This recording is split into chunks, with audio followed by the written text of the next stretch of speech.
All right, so here we have our 1988 Gsxr 1100 with a 1998 to 2006 Katana motor in it. Too much to go through in a short video, but we'll do a nice cold start for you guys today. Like any proper Suzuki, you're gonna need to put your clutch in to start it. Get that nice and pulled in.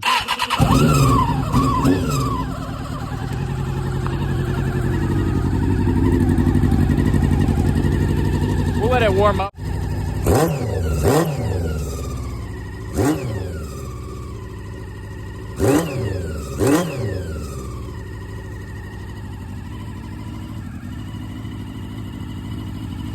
All lights are functional. Front brake light works.